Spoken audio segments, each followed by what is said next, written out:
সুপ্রিয় শিক্ষার্থী, আসসালামু আলাইকুম। আমরা দ্বিতীয় লেকচারে 8, 9, 10 নাম্বার অঙ্ক 3টি শিখেছি। এখন আমরা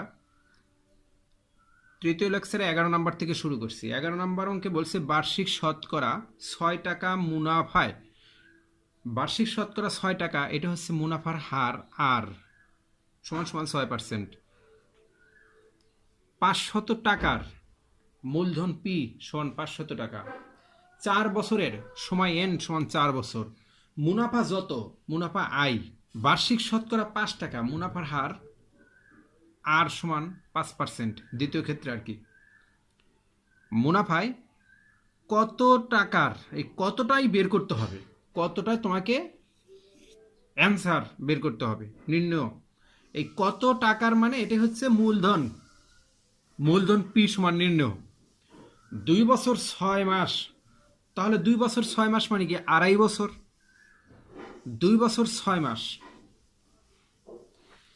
এটা হচ্ছে এন। মুনাফা তত হবে, এই তত আর এই যত, এই দুটো জায়গায় দুটি আঙ্গুল রাখো। তাহলে যত আর তত, প্রথম ক্ষেত্রের যত, দ্বিতীয় ক্ষেত্রে তত হিসেবে ব্যবহার হবে। অর্থাৎ প্রথম ক্ষেত্র থেকে মুনাফা বের করে নেবে, দ্বিতীয় ক্ষেত্রে ওই মুনাফাটাই ব্যবহার করে তুমি মূলধন পি বের করবে। তাহলে প্রথম ক্ষেত্রে তোমরা প্রথম ক্ষেত্রে না লিখে এখানেও লিখতে পারো, আর দ্বিতীয় ক্ষেত্রে না লিখে তোমরা এখানে আবার লিখলেও পারো। যাই হোক, প্রথম ক্ষেত্রে মুনাফার হার আর সমান কত, 6% সমান 6/100। আমরা এটা আগেই শিখেছি। পার্সেন্টকে যখন তুমি মুনাফার হার অঙ্কে ব্যবহার করবে তখন পার্সেন্টকে 100 দিয়ে ভাগ করবে।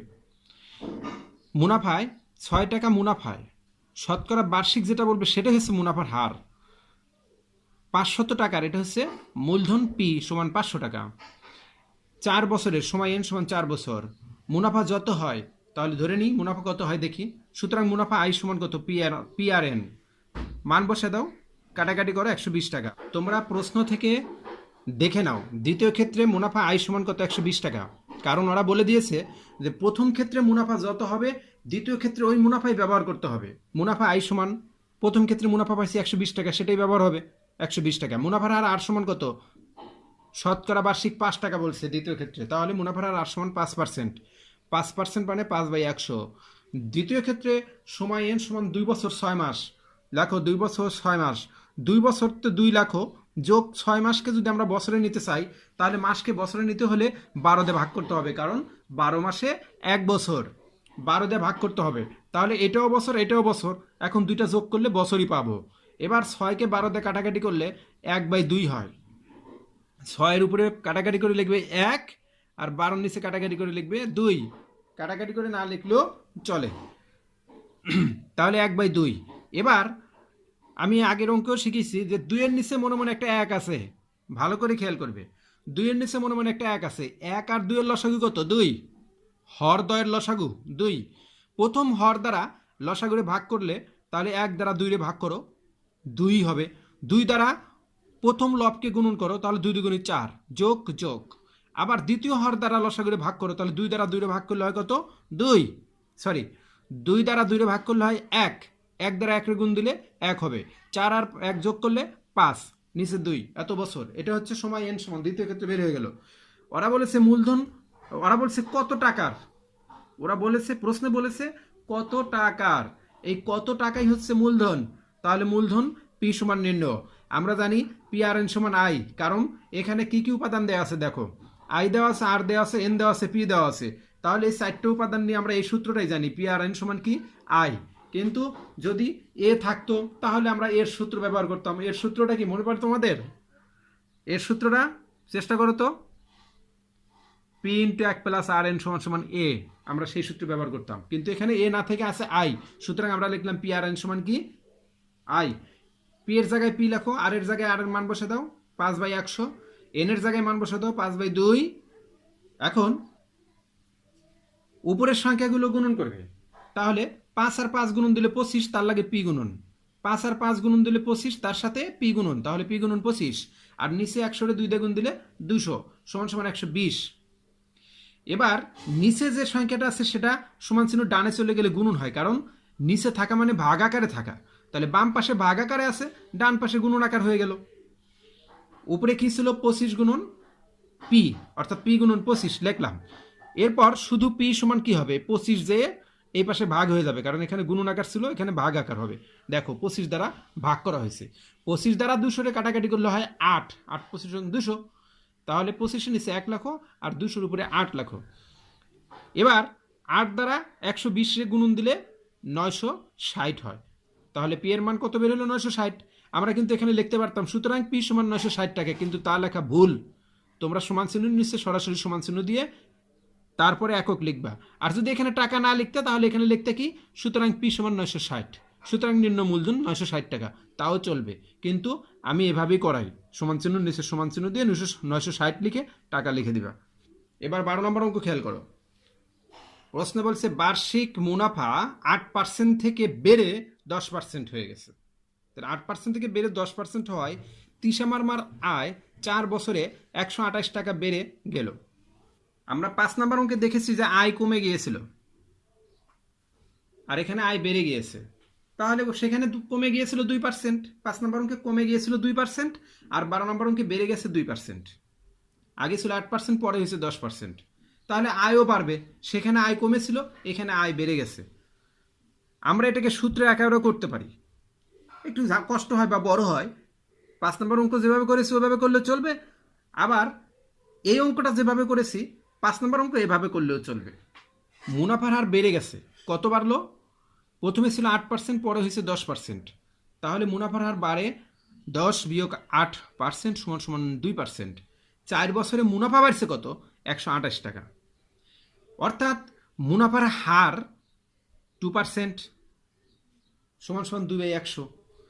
সময় এন সমান 4 বছর, মুনাফা আয় সমান কত, 128 টাকা মুনাফা হয়েছে, 4 বছরে 128 টাকা বেড়ে গেছে, আয় বেড়ে গেছে, তাহলে আয় সমান হচ্ছে 128 টাকা। মূলধন পি সমান নির্ণয়, আমরা জানি পি আর এন সমান আই। পি লেখো, আর এর মান বসে দাও, এন এর মান বসে দাও, আই এর মান বসে দাও, তারপরে উপরের সংখ্যাগুলো গুণন করো। পিও উপরের সংখ্যা, 2 উপরের সংখ্যা, 4 উপরের সংখ্যা, আর নিচের সংখ্যা শুধু 100। নিচের সংখ্যা 100 নিচে লেখো, আর 2 আর 4 গুণ দিলে 8, তার সাথে পি গুণন আকারে রেখে দাও। এবার 100 বাম পাশে আছে ভাগ আকারে, এটা ডান পাশে চলে গেলে গুণ আকার হবে, তাহলে পি গুণন 8 সমান 128 গুণন 100। শুধু পি সমান কত, এই 8 গিয়ে এ পাশে ভাগ হবে, 8 ডান পাশে গিয়ে ভাগ হয়ে গেল, কারণ 8 বাম পাশে গুণন আকার ছিল। এবার তোমরা ইচ্ছা করলে এখানেও কাটাকাটি করতে পারো, অথবা রাফে কাটাকাটি করে এখানে লিখে দিতে পারো। আমরা এখানে রাফে কাটাকাটি করে আমি এখানে আনসার সরাসরি লিখে দিয়েছি। দেখো 128কে 8 দ্বারা কাটলে 16 হয়, 8-এর নিচে কিছু নাই, একটা 1 আছে, 16 দ্বারা 100 গুণন দিলে 1600 হয়, এই যে 1600। সুতরাং নিম্ন মূলধন 1600 টাকা। কোনো আসল 3 বছরে মুনাফা আসলে 1578 টাকা এবং 5 বছরে মুনাফা আসলে 1830 টাকা। আসল ও মুনাফার হার নির্ণয় করো। বিষয়টা কি দাঁড়াইল, প্রথমে 3 বছরের মুনাফা আসল ছিল কত, 1578 টাকা। তাহলে মুনাফা আসলের মধ্যে কি থাকে বলো তো, মুনাফা থাকে এবং আসল থাকে। এরপরে আবার 5 বছর পরে মুনাফা দেখছে কত, মুনাফা আসল কত দেখলো তারা, 1830 টাকা। তাহলে এখানেও কি আছে, 5 বছরের মুনাফাও আছে, আসলও আছে। আসল এবং মুনাফার হার নির্ণয় করতে বলছে, আমরা যেহেতু 5 বছর বেশি 3 বছর কম, তাহলে 5 বছরের আবার টাকাও বেশি, 3 বছরের টাকাও কম, সুতরাং 5 বছরটা একটু আগে লিখব। লেখার নিয়মটা দেখো, আসল প্লাস 5 বছরের মুনাফা। খেয়াল করো, আসলের সাথে মুনাফা যোগ করলে তো মুনাফা আসল, আসল প্লাস 5 বছরের মুনাফা কত, 1830 টাকা। আসল প্লাস 3 বছরের মুনাফা কত, 1578 টাকা। এবার বিয়োগ করো, অনেকে এখানে লিখে দেয় বিয়োগ করে, বা এখানে লিখে দেয় বিয়োগ করে, তোমরা লিখতে পারো, কিন্তু বিয়োগ চিহ্ন যদি সরাসরি দিয়ে দাও, ওই বিয়োগ চিহ্ন দেখেই টিচারে বুঝিয়ে দেয় এটা বিয়োগ করেছো। তোমরা আলাদা করে বিয়োগ করে না লিখলেও চলবে। আসল প্লাস 5 বছরের মুনাফা সমান 1830 টাকা, আসল প্লাস 3 বছরের মুনাফা সমান সমান 1578 টাকা। এবার আসলের সামনে মনে কিছু নাই, মানে মনে মনে একটা যোগ চিহ্ন আছে, পাল্টায় বিয়োগ চিহ্ন হয়ে গেল, এটা যোগ চিহ্ন পাল্টায় বিয়োগ চিহ্ন হয়ে গেল, আর এখানেও মনে মনে একটা যোগ চিহ্ন আছে, পাল্টায় বিয়োগ চিহ্ন হয়ে গেল। অর্থাৎ উপরের লাইন থেকে নিচের লাইনটা আমি বিয়োগ করতেছি। এখানেও আসল, এখানে আসল, দুইটা ওয়ার্ড কি একই না, সেম ওয়ার্ড, সুতরাং কাটাকাটি করলে 5 বছর থেকে 3 বছর বিয়োগ করলে 2 বছর, তাহলে 2 বছরের মুনাফা থাকে। 1830 থেকে 1578 বিয়োগ দিলে 252 হয়, অর্থাৎ 2 বছরের মুনাফা কত? 252 টাকা। সুতরাং 1 বছরের মুনাফা কত হবে? 252 2 দিয়ে ভাগ দিলে 126 টাকা। তোমরা এখানে সরাসরি লিখতে পারো, কিন্তু ঐকিক নিয়ম লেখাটা সুন্দর দেখে না এই জায়গায়, এই জন্য আমি আলাদা করে লিখেছি। তাহলে 3 বছরের মুনাফা কত হবে?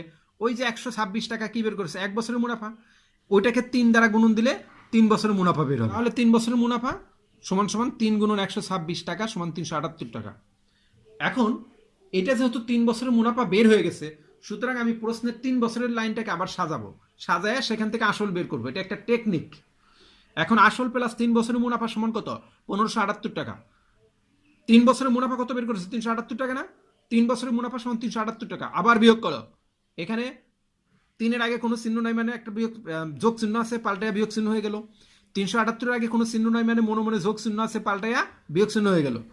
বিয়োগ করার সময় চিহ্নগুলো পরিবর্তন হয়, তোমরা এটা আগে হয়তো শিখেছো। সুতরাং এবার 3 বছর আর 3 বছর দুইটাই 3, কাটাকাটি করলে এই দুটো ভ্যানিশ হয়ে যায়, থাকে শুধু আসল। সুতরাং আসল সমান কত? 1578 থেকে 378 বিয়োগ দিলে 1200 টাকা হয়। এখন বা এখানে লেখাটি ভালো, এখানে আসল পি সমান কত? 1200 টাকা। এই যে আসল 1200 টাকা, সময় এন সমান কত? 3 বছর। কারণ এই 3 বছরের মুনাফা দ্বারাই আমি আসলটা বের করে নিয়ে আসছি। যেহেতু আমি 3 বছরের মুনাফা বের করে আসল বের করেছি, সুতরাং সময় এন সমান 3 বছর লিখতে হবে, মুনাফা আই সমান 3 বছরের মুনাফা কত? 378 টাকা লিখতে হবে। যদি আমি এখানে 5 বছরের মুনাফা বের করে আসল বের করতাম, তাহলে আমি লিখতাম আসল পি সমান 5 বছরের, আসল পি সমান 1200 টাকা, ঠিক আছে। আর সময় এন সমান 5 বছর লিখতাম, মুনাফা আই সমান 5 বছরের মুনাফা যেটা বের হবে সেটা লিখতাম। তোমরা দুইভাবেই করতে পারো। মুনাফার হার আর সমান নির্ণয়। আমরা জানি পি আর এন সমান আই, বা পি এর মান কত? 1200 টাকা গুণন আর গুণন 3, এন এর মান 3 বছর, আই এর মান কত? 378। এখন আর যখন তুমি বের করবে তখন আর ছাড়া বাকি যা থাকবে সব সমান চিহ্ন ডাইনে চলে যাবে। তাহলে এখানে আছে 1200 এবং 3 গুণন আকারে, ওইটা ডান পাশে গিয়ে ভাগ হয়ে গেছে 1200 গুণন 3। যেহেতু এটা আর এর মান বের করতেছি, তার মানে এটাকে পার্সেন্টে বের করতে হবে। এই জন্য এই সংখ্যাটাকে আমি 1/100 দ্বারা গুণন দিলাম পার্সেন্ট বের করার জন্য। এখন এই 100কে ব্যানিশ করার জন্য আবার উপরে 100 দিয়ে গুণ দিলাম। এখন এই পুরো অংশটা আমি এখানে কাটাকাটি করলে ভালো দেখা যাবে না, এই জন্য উপরে রাফ আকারে লিখলাম। দেখো কাটাকাটি করছি, এখানে 3 দ্বারা 378 কাটলে হয় 126, দুইটা শূন্য এখান থেকে কাটাকাটি হয়ে যায়। এরপর 6 দ্বারা 126 কাটলে হয় 21, আর 6 দ্বারা 12 কাটলে হয় 2, তাহলে নিচে থেকে 2, উপরে থেকে 21। তোমরা কাটাকাটিটা খেয়াল করো ভালো করে, 0 0 কাটে, 0 0 কাটে, তাহলে নিচে থাকে কত? 12।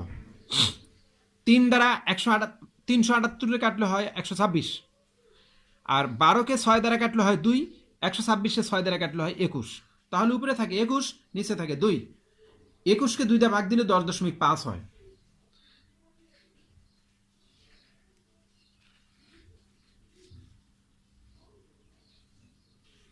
তাহলে এখানে সমান চিহ্ন দিয়ে, আমার যেহেতু নিচে জায়গা নেই পাশেই লিখেছি, সমান চিহ্ন দিয়ে, আমার যেহেতু নিচে জায়গা নেই তাই পাশে লিখেছি, তোমরা নিচে নিচে লিখবা। 21/2 এই অংশটা কাটাকাটি করে পাইলাম আমি 21/2 লিখলাম, গুণন 1/100, 1/100 মানে তো পার্সেন্ট, আর 21/2 মানে কত? 10.5, 10.5। সুতরাং নির্ণয় আসল কত? 1200 টাকা, আর মুনাফার হার 10.5%। আমরা 14 নম্বর অঙ্কটা শিখবো, এটা একটু বড় অঙ্ক। এখানে 3 ধাপে অঙ্ক করব। তো প্রথম ক্ষেত্রে দেখো খেয়াল করো, বার্ষিক 10% মুনাফায়, এই যে প্রথম ক্ষেত্রে মুনাফার হার আর সমান কত? 10% সমান 10/100। 3000 টাকা, এটাই হচ্ছে আসল। মূলধন পি সমান 3000 টাকা। বার্ষিক বলছে কি? বার্ষিক বলছে, এর অর্থ হলো বছর, তাহলে সময় এন সমান 1 বছর। বার্ষিক এখান তো কত বছর তা বলে দেন। এই বার্ষিক 10% মানেই হচ্ছে 100 টাকার 1 বছরের মুনাফা 10 টাকা, তাহলে এখানে সময় 1 বছর, সময় এন সমান 1 বছর। এখান থেকে আমরা মুনাফাটা বের করব। মুনাফা আই সমান কত? পি আর এন, আমরা পি এর মান বসে দিলাম, আর এর মান বসে দিলাম, এন এর মান বসে দিলাম, কাটাকাটি করলে 300 টাকা। দ্বিতীয় ক্ষেত্রে দেখো 8% মুনাফায়, তার মানে কি? বার্ষিক 8%, 1 বছরের 100 টাকার 1 বছরের মুনাফা 8 টাকা, 8%। দ্বিতীয় ক্ষেত্রে মুনাফার হার দেওয়া আছে 8%, এর অর্থ হলো 100 টাকার 1 বছরের মুনাফা 8 টাকা।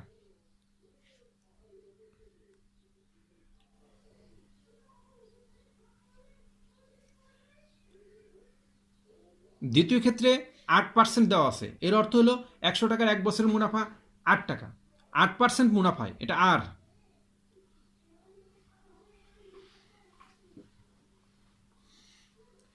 দ্বিতীয় ক্ষেত্রে তোমরা একটা বিষয়, যদি কখনো থাকে 5% মুনাফা, তার সামনে যদি বার্ষিক শতকরা কিছুই লেখা না থাকে, তাহলে তুমি বুঝে নিবে কি 100 টাকার 1 বছরের মুনাফা 5 টাকা। যদি থাকে 8% মুনাফা, তাহলে তোমাকে বুঝতে হবে 100 টাকার 1 বছরের মুনাফা 8 টাকা, অর্থাৎ এটাই মুনাফার হার। এর ভিতরে তাহলে কি কি আছে? 8% মুনাফা বললে এর মধ্যে কি কি থাকবে? 1 বছর থাকবে, 100 টাকা থাকবে, আর 8 টাকা মুনাফা থাকবে।